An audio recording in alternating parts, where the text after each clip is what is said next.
In the meantime, no deal, no jobs?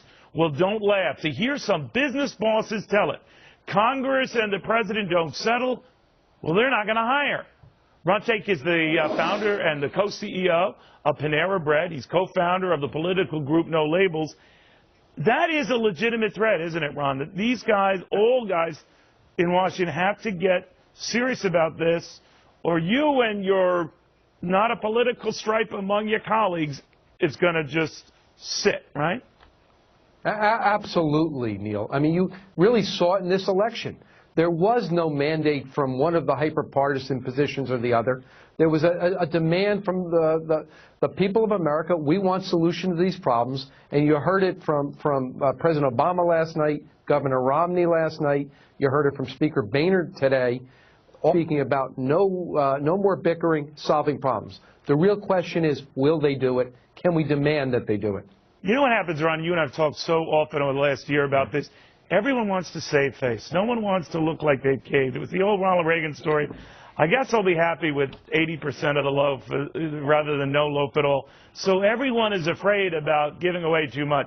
But if Democrats are open to some reform in entitlements or slowing at least the growth of these entitlements, and Republicans open themselves up for closing loopholes as very dramatically, even though it didn't get much press coverage, but I certainly caught it, John Boehner's openness to closing loopholes, credits, and the rest that used to be akin to raising taxes. He doesn't see it that way.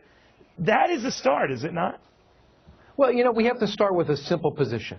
The only solution that is unacceptable, absolutely unacceptable, is to not have a solution. Bingo. We cannot kick the can down the road. It's that simple. And we in the business community are demanding it. We in No Labels are demanding it. That's what No Labels is about.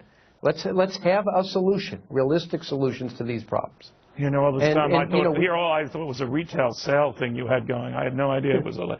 But could I get your take on who you think gets the better of a deal? Because that's how it's always going to be played. I think if both sides, in the case of some Democrats on entitlements, you rein them in. Republicans on credits and special allowances, you rein them in.